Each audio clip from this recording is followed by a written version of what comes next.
In this vast wilderness, human settlements are like tiny, scattered islands in a great white ocean.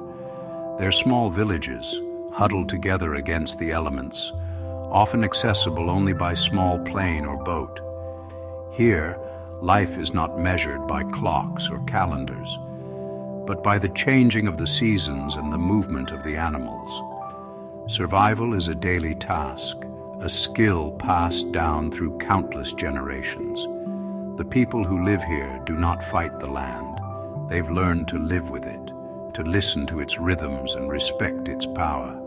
Their existence is a testament to human resilience.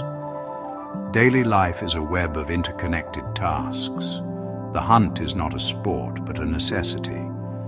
A successful whale or seal hunt provides food for the entire community for months.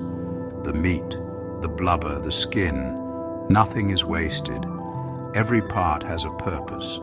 Men and women work together, their roles defined by ancient traditions.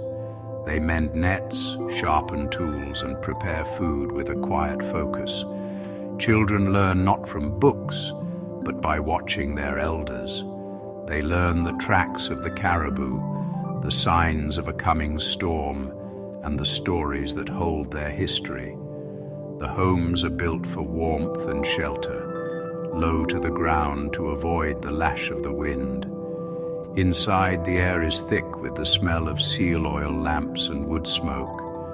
It's here that the community gathers, sharing stories and laughter in the long, dark nights of winter.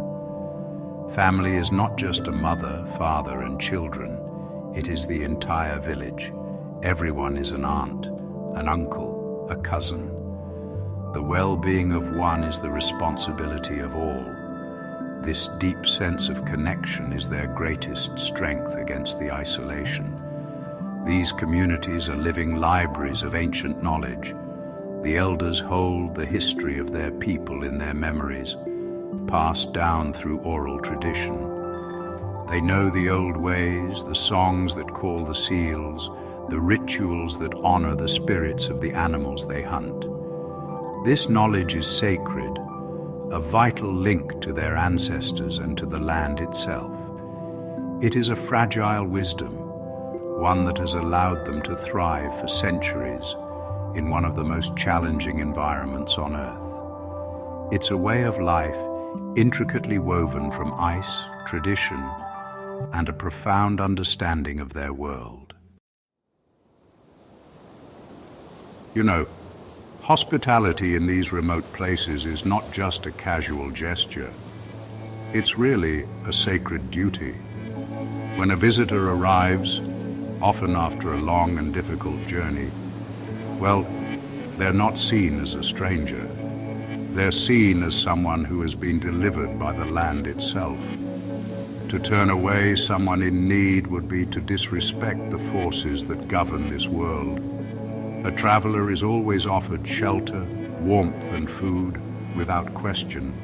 It's an unspoken law, a fundamental part of the social fabric that's ensured survival for generations. The community's resources are shared because everyone knows that tomorrow they might be the one in need. Relationships here are built on a foundation of quiet observation and mutual respect. Words are often used sparingly. A person is judged not by what they say, but by what they do. Are they helpful? Do they respect the traditions? Do they move with care upon the land? Trust is earned slowly, through actions, not promises. Friendships are deep and unspoken, forged in shared experiences, a difficult hunt, a long winter, or just the shared awe of watching the northern lights.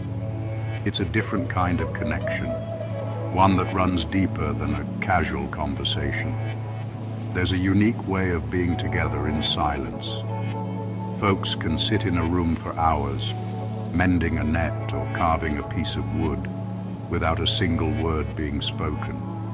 Yet, there's this sense of community, of shared presence.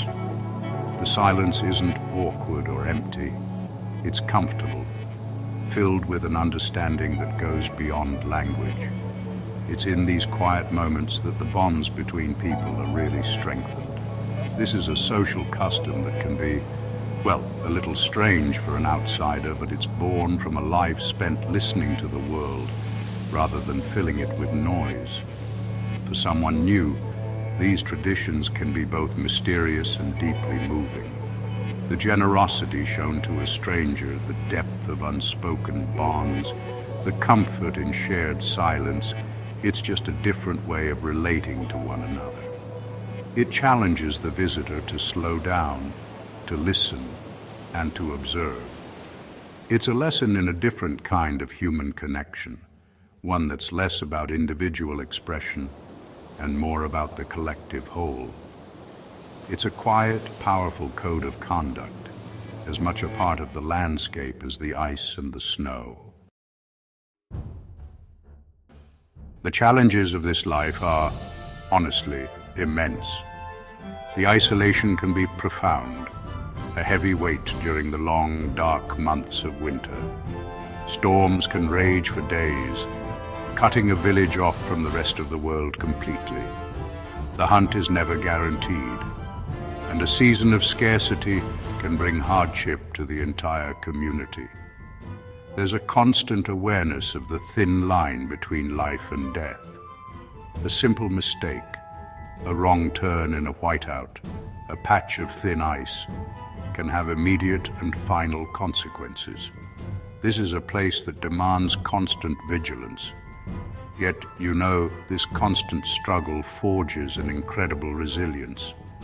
The people here possess a quiet strength, a deep well of endurance that's born from generations of survival. They face hardship not with despair, but with a calm, practical determination. When a problem arises, the community comes together to solve it. There is no panic, only a focused effort to overcome the obstacle. This spirit of cooperation is their most powerful tool against the unforgiving nature of their environment. It's a strength that is as solid and enduring as the mountains themselves. There is a suspense in the very air here, a feeling that the land is always watching. It's a world where nature holds all the power, and humans are merely guests. This creates a deep sense of humility and respect for the natural world.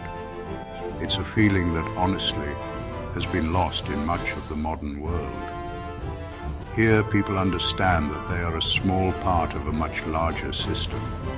They do not seek to conquer nature, but to live in harmony with it. This understanding is the key to their enduring presence in this beautiful, formidable place.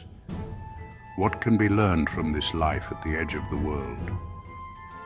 Maybe it's the value of community, the strength that comes from relying on one another.